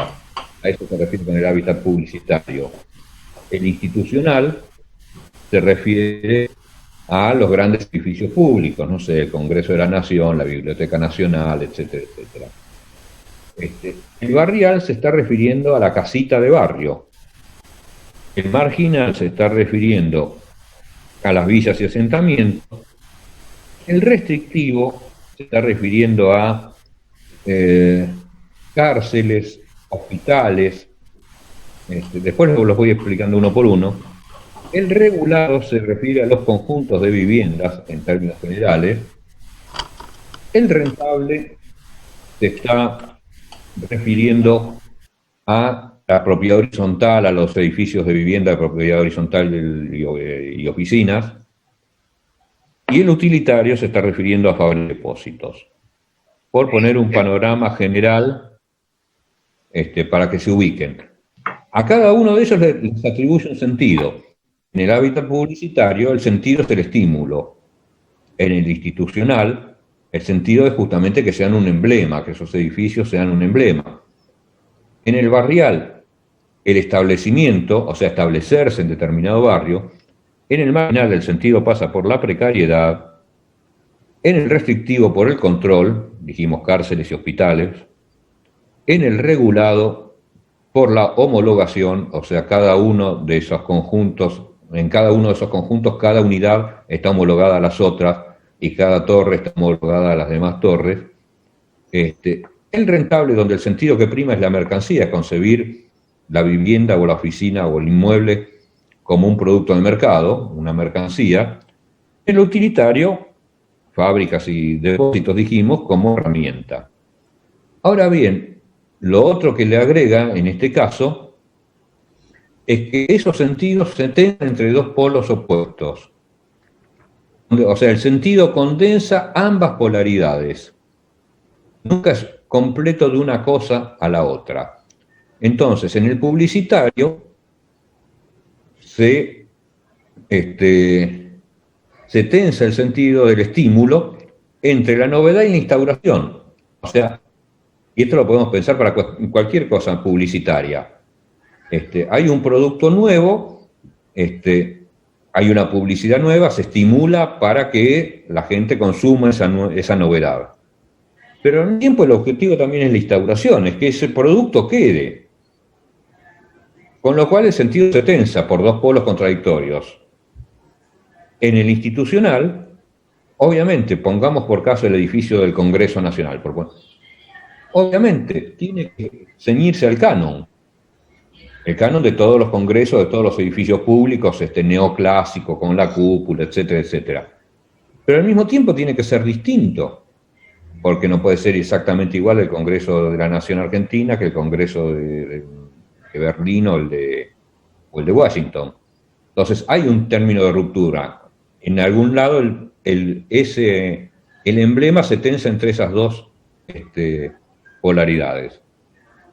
En el barrial está por un lado la tradición. Se está refiriendo en general a Carlo Berti cuando habla se imagina la casa chorizo tradicional italianizante. O sea, la tradición de los constructores italianos que llegaban a Buenos Aires y reproducían lo que sabían hacer, pero al mismo tiempo el terreno que les daba era el terreno de acá, de 866, el barrio tenía sus características y qué sé yo, entonces había que adaptar, y las familias también tenían sus propias características, entonces tenían que adaptar esa tradición con la adecuación a dónde se iba a insertar ese artefacto nuevo del hábitat. Entonces, esa cuestión del establecimiento se tensa entre la tradición y la adecuación. El marginal, cuyo sentido claramente es la precariedad, está entre la apropiación, o sea, hacerse dueño de ese pedazo de tierra para poder subsistir con su familia, y la represión de que en cualquier momento te echan, te desalojan, te corren. Entre esos dos se tensa ese sentido marginal. En el caso del restrictivo, ese a mí siempre me resultó muy interesante, porque él explica que esto se tensa entre la imposición y la negación. O sea, la imposición a un cierto régimen de control absoluto, pero también la promesa de que en algún momento eso se va a acabar. O sea, en algún momento de la cárcel te vas a poder escapar, o vas a poder, o te va a llegar el cumplimiento de la condena, o también en el hospital, en algún momento te vas a curar y vas a poder salir del hospital, y también es aplicable si quieren a la escuela, en algún momento te vas a recibir y vas a dejar de ir a la escuela y todo ese régimen de imposición. Todos esos edificios se pueden catalogar dentro de este hábitat restrictivo. El regulado, ya dije, entre esta cuestión de la convencionalidad de cómo debe ser una vivienda y la equivalencia. Todos tienen que ser iguales, todos son todos igualitos. Lo que se llama hoy es la discusión sobre si el hábitat, lo que se llamó en algún momento la vivienda social. Todos los que hacemos vivienda social renegamos de ese mote, no nos gusta, nos preferimos hacer vivienda. Entonces, esta homologación entre o sea, que todos sean iguales, que todos se amolden al mismo molde, es lo que está pensando acá, entre la equivalencia y la convencionalidad. El hábitat, esto del rentable, o sea, donde la vivienda, el hábitat se convierte en una mercancía, está claro en todo el régimen inmobiliario, que ofrece confort, se supone que lo que están ofreciendo es esto de la confortabilidad, pero por otro lado ese confort está limitado por el lucro. No ofrecen todo el confort posible, sino siempre y cuando dé la famosa plusvalía necesaria. Y bueno, en el caso del utilitario, está claro entre la inversión y la eficiencia, o sea, la menor inversión con la mayor utilidad. La otra cosa interesante de este modelo, de esta tipologización, es que siempre cuando uno de los ejes se tensa demasiado hacia un lado o hacia el otro, corre el riesgo de desplazarse hacia otro sentido. Entonces, y son los que están marcados en punteado. Entonces vamos a ver, sobre todo, como les dije, en todos los casos, en todo esquema dobertiano, hay leyes de simetría que lo rigen, que aplica Doberti, y no siempre son tan felices los pensamientos en este caso, pero en los primeros sí está muy claro. O sea, entre la instauración y la novedad, cuando la novedad se tensa, se pasa a la ruptura, y después a través de ese eje vas al canon, y entre canon y tradición hay una clara vinculación, y entre adecuación y apropiación también está su vinculación, y así entre represión e imposición. O sea, uno puede encontrar un desplazamiento a través de los polos de los sentidos. La otra cosa que dice Doherty es que nunca existe una tipología pura. En general, conviven, son modelos ideales, digamos, y en general conviven más de una tipología en cada producto del hábitat. Fíjense, siempre estoy hablando de hábitat y no de habitar. Estamos hablando acá, esto habla sobre el hábitat, la cosa hábitat, no el sistema de significación habitar. Y siempre conviven, lo llama constelaciones, donde más de un eje puede atravesar, cuando uno analiza un determinado fenómeno edilicio o urbano, con más preponderancia de uno o de otro, y es muy difícil encontrar los casos puros de cada uno de ellos. La otra cosa que hemos trabajado muchísimo en la cátedra es que esto mismo se puede empezar ejemplos en otras prácticas del diseño. Y en general esto también es una crítica a que la Facultad de Arquitectura, por ejemplo, solo se dedica en gran medida a el hábitat institucional, a su carácter emblemático, que se resuelve siempre por concursos nacionales de arquitectura, y lo que reproduce es eso, e ignora que hay otros modos de producción de la hábitat. Y pasa lo mismo en los diseños.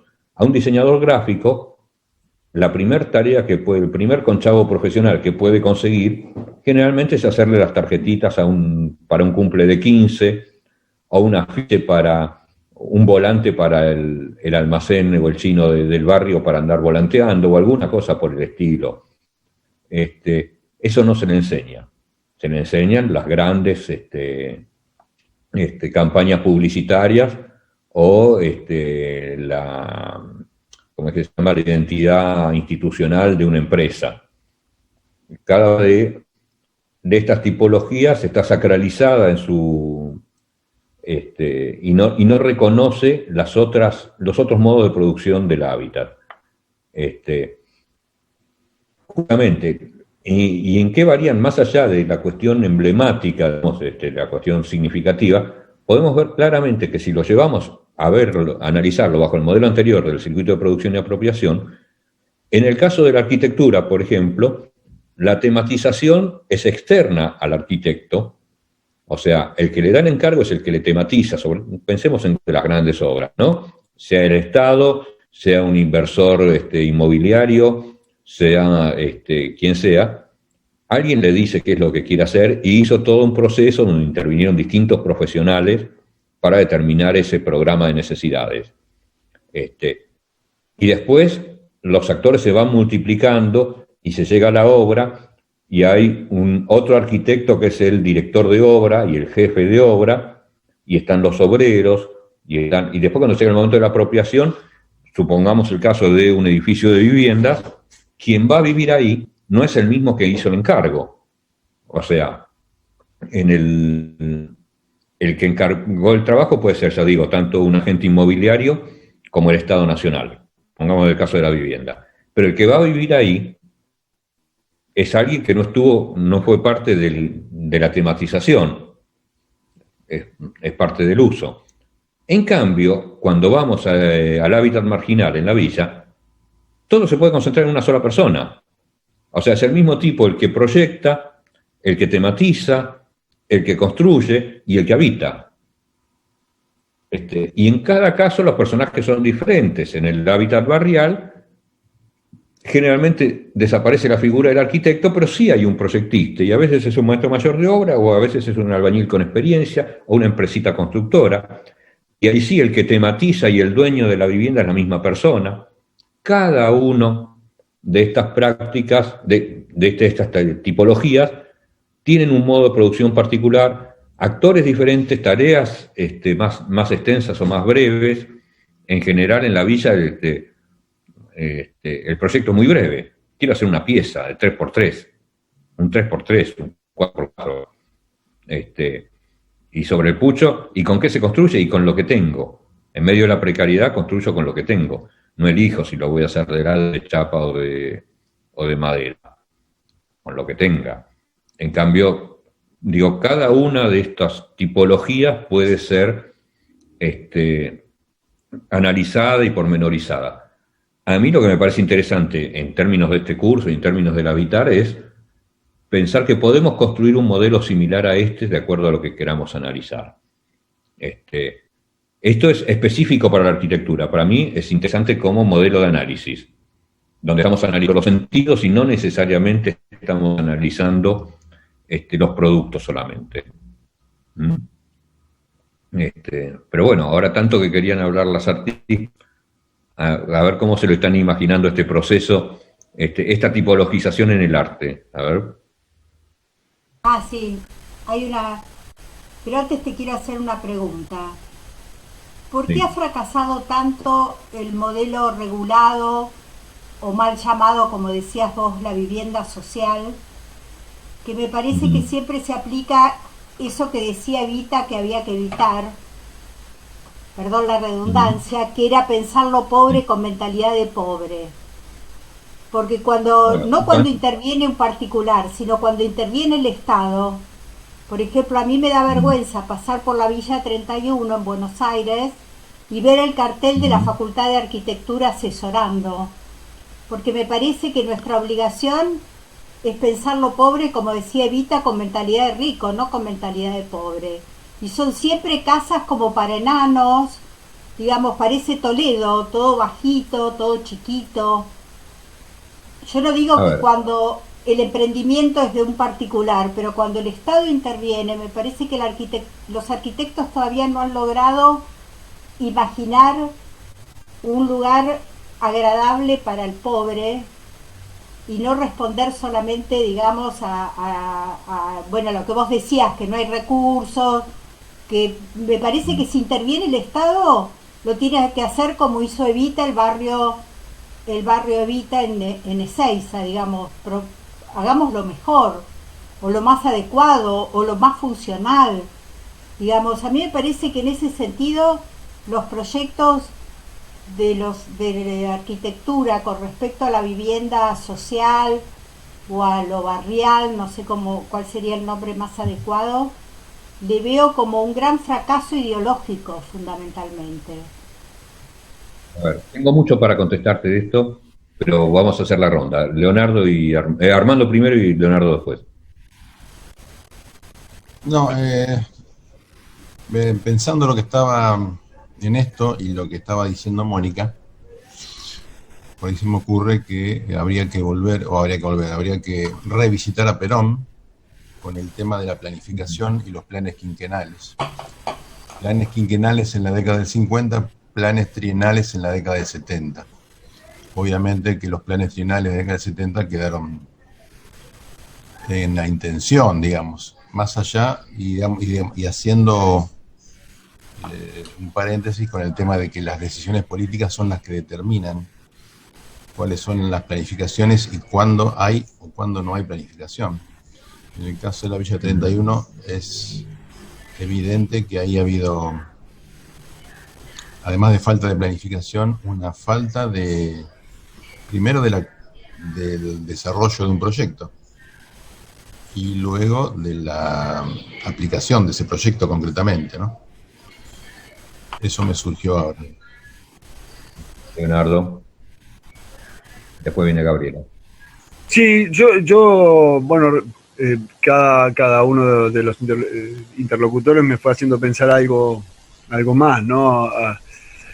Pero cuando estabas exponiendo vos, Juan Pablo, pensaba en una visita que hice a Uruguay, que conocí un complejo habitacional que se llama Complejo Habitacional América, y lo que me llamó muchísimo la atención fue que, no conozco todos los complejos habitacionales de Buenos Aires ni de la Argentina, pero conozco varios, y lo que me llamó la atención era la disposición humana que tenía en relación con la mala disposición humana que tenían los complejos en la Argentina.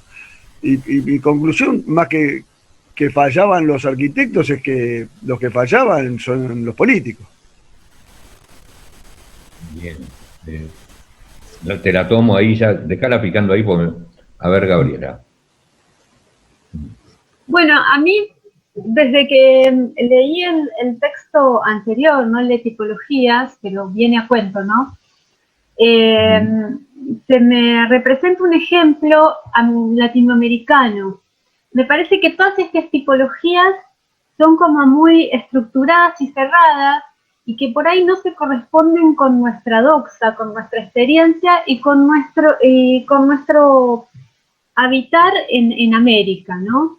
Y por eso quería traer a colación este arquitecto, Freddy Mamani, que es de la arquitectura neoandina, no sé si lo conocen. Yo creo que él realmente es un gestor cultural y pudo cristalizar lo que la cultura de los descendientes de los pueblos originarios, que es la mayoría de su país, ¿no?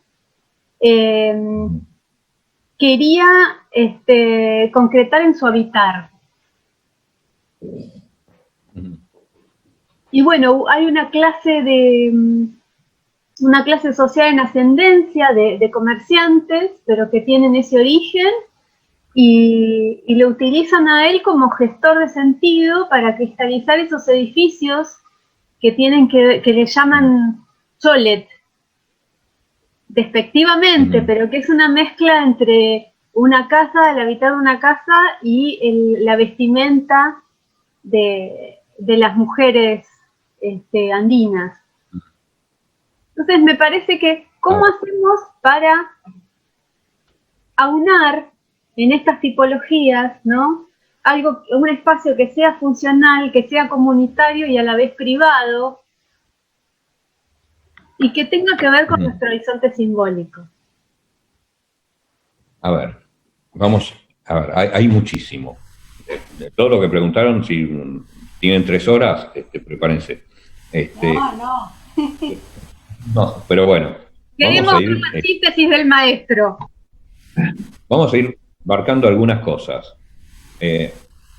Yo prefiero, lo primero es puntualizar la complejidad, y creo que este curso lo estuvimos haciendo, de ver la complejidad del problema.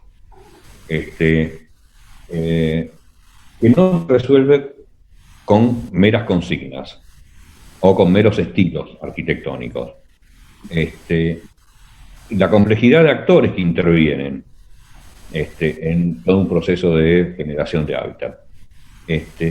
Y por otro lado, si uno hace la equiparación con la generación de derechos o los mecanismos económicos, el arquitecto no está o la salud, por ejemplo. La salud también es un tema muy complejo, pero sin embargo nos preferimos darle pelota al médico y dejamos que solo hablen los médicos. En el tema de la economía, lo mismo. Nos guste o no nos guste, elegimos el economista que nos gusta, elegimos la rama económica y opinamos en base a expertise. En cambio, en el tema de la generación del hábitat, todos opinan, y en general opinan y tienen poder de decisión mucho menos los arquitectos que los demás. Yo creo que el fenómeno debe analizarse desde todo punto de vista. Uno de los primeros ejemplos que yo trabajo mucho es el ejemplo de los barrios, los conjuntos. Soldati y Piedrabuena son los dos más emblemáticos, pero por ejemplo Soldati es exactamente igual a Fuerte Apache, pero Fuerte Apache tiene apodo porque está del otro lado de la General Paz. Soldati se sigue llamando Soldati, en los cuales, más allá de las buenas intenciones o malas intenciones de los arquitectos que lo arquitectaron, la dictadura militar generó proyectos que ya estaban viciados de antemano. O sea, en esto de la tematización, por ejemplo, como todo conjunto, se supone que lo bueno es que mezcle las densidades. La densidad se refiere a que, bueno, baja densidad es vivienda unifamiliar en lote propio, media densidad es edificio de hasta 4 pisos sin ascensor, y alta densidad es edificios de más de 10 pisos con ascensor. Por poner un ejemplo, ¿no? Entonces, las bases de esos proyectos fueron por un concurso de proyecto y precio, primer vicio. Y además se permitió la trampita, pues decía, hay que construir tantas viviendas de media densidad, tantas de alta y tantas de baja. Pero ganan los concursos quienes apilaron las densidades. Con esto, entonces, tenés un mismo edificio donde a los primeros 4 pisos se accede por la puerta del medio y por una escalera a los primeros 4 pisos. Pero por las esquinas de las torres están los nudos, le llaman los nudos en esos complejos, donde se accede del 4.º piso para arriba. Pero en realidad están apilados unos con otros. Pero esa gente no se conoce, porque no se cruzan en la entrada, ni en el pasillo, ni nada. Entonces, tu vecino del 5.º piso no tiene nada que ver con vos que estás en el 4.º. Entonces, la trampa ahí es eso. Por otro lado, se desconoce que existe una ley de propiedad horizontal. Y la ley de propiedad horizontal dice que para lograr la subdivisión en unidades funcionales de un edificio debe haber unanimidad del consorcio. En una asamblea se tienen que juntar todos el mismo día en el mismo lugar para votar la subdivisión en propiedad horizontal. Imagínense que son conjuntos de 10.000 viviendas, todas entrelazadas entre sí, porque esto que están uno arriba del otro, y el mismo nudo sirve para este edificio, y para el de al lado, y para el otro. Entonces, imagínense lograr 10.000 personas que se junten el mismo día, en el mismo lugar, y voten todas de común acuerdo una subdivisión en propiedad horizontal. Obviamente eso fue imposible, y eso condenó a que todas esas 10.000 familias nunca pudieran ser propietarias, porque al no poder subdividir en propiedad horizontal, nunca tendrán escritura. Son meros poseedores. A lo sumo tienen un boleto de compra-venta. Pese a que muchos de ellos han pagado la totalidad de las cuotas durante 25 años. Digo, en todo caso, al arquitecto se le puede achacar haber sido cómplice, aparte digo lo del proyecto y precio, porque entonces solamente podían participar los arquitectos que estaban asociados con una empresa constructora grande que podía ofertar el mejor precio, pero el precio determinaba este tipo de cosas. Ese apilamiento no es ingenuo, es para lograr mayor beneficio de la empresa constructora, no es por un beneficio del hábitat, o sea que el arquitecto también tenía poco peso. Digo, con esto estoy diciendo que matizando todo esto, poniendo en contexto cuáles son los actores, la complejidad de los intereses en pugna, etcétera, etcétera, etcétera, se llega a procesos que son de marginación. Y tienen poco que ver con la imagen o no del conjunto. Uno de los proyectistas de estos conjuntos fue muy interesante porque el tipo había propuesto de acuerdo a los modelos que había visto en Cuba. Pero claro, los modelos formales, digamos, la fascinación por la forma, y cuando volvió de Cuba, o sea, volvió de Cuba, hizo los proyectos y se fue de nuevo a Cuba, y cuando volvió de Cuba y vio lo que había pasado, se arrepintió de todo, hizo una gran autocrítica, etcétera, etcétera. Pero digo, el tema es muy complejo, y en general a los arquitectos no nos forman para ver la complejidad de estos temas. Hace un tiempito, cuando Cristina empezó a hablar durante su gobierno de sintonía fina, elaboré un artículo donde hablaba de la gestión. Sigo tirando temas para la reunión del 9 de julio, pero digo, donde mencionaba justamente que para mí hay 4 líneas de la gestión que deben ser tomadas en cuenta en cuanto al hábitat. Una es la gestión del proyecto, que es la que estuvimos hablando un poco ahora y qué sé yo, pero no es la única. La otra es la gestión de tierras. ¿Cómo? Porque si no, la gestión de tierras. ¿De dónde? La gestión de tierras, de la propiedad. Porque si no tomamos eso en cuenta a la par del proyecto, nos encontramos con que la escasez de tierras determina muchísimo de los proyectos. Otra es la gestión de los beneficiarios. Había un gran conflicto entre cómo se otorgan esas viviendas y a qué población, si es para clase media. En alguna época, cuando en el 73 se hizo la ley Fonavi, Era una ley ordenadora, en el sentido que, claro, que los fondos FONAVI, que eran con aportes de los trabajadores y de los patrones, se destinaban a viviendas de la clase obrera. La clase media se manejaba por créditos hipotecarios del Banco Hipotecario, que era nacional. Y las clases más altas se manejaban con el sistema bancario privado, con la banca privada. Entonces había un ordenamiento. Después vino Cavallo y manoteó los fondos del FONAVI, privatizaron el Banco Hipotecario, apareció un nuevo actor social que requivienda, que son los desocupados o los subocupados o la gente que trabaja en negro, y todo se enquilombó. Con lo cual, tanto el Procrear como los programas de debido, etcétera, etcétera, nunca tuvieron claro a quién estaban destinados. Se empezaron a mezclar las cosas y se armó un gran quilombo. Digo, la gestión del tema de la vivienda, y estoy hablando exclusivamente de la vivienda, no del hábitat en general, el tema de la vivienda se enquilombó muchísimo. Con lo cual, esto que vos decías, Armando, de la planificación, tiene que ver más con la planificación de la gestión, más que con la planificación física del recurso edilicio. Hay mucho juego ahí. Por otro lado, también, en términos de lo simbólico, obviamente, de acuerdo con Mónica, que el modelo de Ciudad Evita es el modelo a tomar, pero también es el modelo de Parque Saavedra, también es el modelo de los barrios de casas baratas de Irigoyen, también es el modelo del barrio Simón Bolívar, y fíjense que estoy hablando de distintos estilos, distintas formas de la vivienda, pero siempre estamos hablando de vivienda digna. Con lo cual, si creo que algo tuvo el primer y segundo peronismo, llamémosle, es un eclecticismo sano. O sea, la consigna era clara: la vivienda digna, la vivienda a la par y como símbolo de elevación social. Pero el estilo era variable, digo, entre el Teatro San Martín, hecho por Mario Roberto Álvarez, y Ciudad Evita, vos tenés los dos, un recontra moderno y un recontra tradicionalista, kitsch, llamarle lo que quiera, pero en ambos casos estamos hablando de arquitectura bien hecha.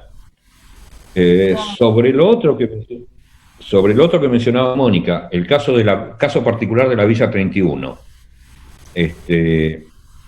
producido en gran medida y responsabilidad en gran medida de nuestro compañero de Asofil, Javier Fernández Castro. Y vos decías, mencionaste el cartel de la presencia de la Universidad de Buenos Aires en esto. Yo creo que lo podemos desdoblar en etapas. El contacto inicial del enlace entre la Facultad de Arquitectura y particularmente el equipo de Javier y la Villa está vinculado muy sanamente, porque la primera reivindicación de la Villa era el derecho a radicarse en ese lugar, a permanecer en ese lugar.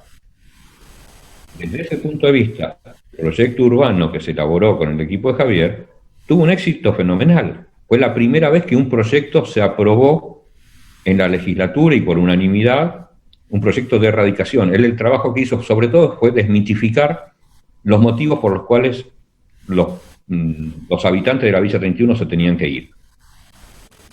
Era el gran objetivo de la industria inmobiliaria, llamémosle. Primero demostró que las tierras no eran tan valiosas como dicen. Segundo, demostró que la accesibilidad a ese lugar sigue estando comprometida por hasta tanto no se saquen las vías férreas, esa zona sigue siendo marginada, no es una zona que pueda entrar en el mercado. Desmitificó también que por estar en el corredor aéreo no debía construirse ahí. En fin, toda una serie de mitos que fue derrumbando uno a uno hasta que, con la participación popular, se pudo lograr esta reivindicación. Después la cosa continuó cuando se empezaron a construir las primeras cosas y con la intervención del gobierno de la Ciudad de Buenos Aires, ya en manos del macrismo. Ahí hay tela para cortar. yo tengo mi opinión personal sobre los modelos de vivienda, que alguna vez lo he conversado con Javier, él lo atribuye en gran medida a la mala ejecución de la ciudad de esos edificios. Yo creo que hay otros problemas en esos edificios. Yo les cuento, he estado hace 3 años, una cosa así, recorriendo y charlando con los vecinos en los nuevos edificios. Y claro, Javier tuvo la mejor intención al decir, bueno, la arquitectura más en boga actualmente y más reconocida y que aparte se utiliza para la clase media es arquitectura muy vidriada, muy de cosa estilizada, muy minimalista, etcétera, etcétera. Y aplicó el mismo criterio. Ahora, yo estuve charlando con una señora ahí y me dice, no, el problema es que esto es todo de vidrio. Estaba en la planta baja la señora. Cuando empiezan los tiros, y cada noche empiezan los tiros. Yo me tengo que encerrar con mi hijo en el baño cuando empiezan los tiros. Por ponerles algún ejemplo. Claro, son complejos. La señora tampoco tenía guita para cortinas y el gobierno de la ciudad tampoco le proveía de cortinas, entonces toda su casa quedaba expuesta. Creo que también tiene que ver con la falta de discusión últimamente, discusión profunda dentro de la arquitectura sobre justamente las escuelas arquitectónicas o cuál es pareciera que hoy hay una sola buena arquitectura y eso a mí me preocupa. La falta de diversidad, como podríamos mencionar esto entre el pintoresquismo de Ciudad Evita y la modernidad de Mario Roberto Álvarez, si quieren, hoy esa dicotomía no existe. Pareciera que hay una sola forma de hacer arquitectura buena y que ahí es una batalla que yo llevo perdiendo, pero bueno, la seguiré dando. Pero bueno, no dejo de poner esto en el marco de la complejidad del problema y la simplificación de las políticas públicas. Yo creo que trabajo en el Ministerio de Desarrollo Social y a mí me espanta escuchar, por más que esto se esté grabando, espero que nadie lo escuche, pero me espanta escuchar a mi ministro decir que sí, le voy para hablar más. ¿Qué me preguntabas, Mónica? Si esto tan interesante de lo regulable, lo institucional, esto después ha tenido una proyección en el campo de la enseñanza del taller. A ver, te cuento. Por un lado, este texto que dije del hábitat de la pobreza, después lo retomó Doberti un par de años después, o 5 años después, en La incógnita del Gran Buenos Aires, que es un libro que escribió para el Colegio de Arquitectos de la provincia de Buenos Aires, y después también lo retoma en el libro gordo de Doberti, que es ese libraco que se llama Espacialidades, que es más o menos un resumen de todo lo escrito por él, de la conversación de todo lo escrito por él. Pero en realidad nunca retomó estos textos y nunca reformuló, así como vimos que Estrategias es una reformulación de lineamientos muchos años después, estos textos nunca los retomó. Y en algún punto me la dejó a mí esa, porque avala lo que digo, dice, yo no digo lo que vos decís, pero avalo lo que decís. O sea, lo mío es una reinterpretación absoluta, por eso hacía todas las aclaraciones, todo lo que objeto y todo lo que reinterpreto, esto del malestar en la naturaleza y qué sé yo. A Doberti le gusta, pero no lo reconoce como propio, pero es algo que no retomó él. Sí en la cátedra lo tomamos, para mí es nodal, tanto las tipologías como el circuito de producción y apropiación, entendiéndolo como parte del sistema de significación, cómo trabajar con todo ese nivel significativo, el de las determinaciones, el de cómo interpretar el habitar cotidiano. Porque hay un paso en el cual, bueno, vos podés analizar las prácticas sociales con el modelo de lineamientos, etcétera, etcétera, pero en algún momento tenés que dar ese salto a lo que es la interpretación, a lo que es la teoría de eso, y me parece que esto ayuda bastante. Sí se trabaja en la cátedra, son textos mucho menos difundidos que los que vimos antes, por eso a unos los llamé canónicos y a otros no, y parte de este curso, en gran parte lo quiero dar, lo sigo dando, porque justamente me parece que la gente se queda citando a Doberti en lo anterior y no toma esto. Me parece que hay que retomarlo. Sí, Leonardo. Sí, no, una inquietud, una reflexión que me parece que viene de la tradición sajona, el tema de vincular el hábitat con, digamos, el espacio para habitar comunitariamente con la educación, ¿no? Que están relacionados, uno busca dónde vivir en función de la escuela o la evaluación que tenga esa escuela. Eso en algún momento se debatió en la Argentina, se tuvo en cuenta, ¿por qué no se tiene en cuenta? Y porque, a ver, ahí hay varias cosas en juego. Por un lado es cierto, en alguna época, sobre todo la educación trata de vincularse con el lugar de residencia. Es más el esfuerzo del sistema educativo para limitar eso. Es más, yo me acuerdo cuando yo era muy chiquito, cuando iba a la escuela primaria, me sentía muy culpable porque mis padres me obligaban a mentir porque la reglamentación en esa época era que los niños no debían vivir a menos de 5 cuadras del colegio. Y mis viejos se habían mudado y no me querían cambiar de colegio, entonces yo mentía que estaba viviendo en lo que era la casa de mis abuelos. Son muy represiva. Y por otro lado, la arquitectura en general, hoy no se quiere hablar, o sea, la tendencia actual, y Javier todo eso, de no hablar de vivienda, sino de hablar de habitar o entender el hábitat como un sistema complejo. Entonces, pensar los barrios con toda su dotación de viviendas, más comercio, más escuelas, más talleres productivos, en toda su integralidad, pensar trabajo, porque el gran daño que ha hecho también el movimiento moderno es esto, por algo tenemos 3 cordones de conurbanismo, y es un problema también grave de gestión. ¿Por qué quiero decir con esto? Porque la gente produce en la ciudad de Buenos Aires, pero reside en el tercer cordón.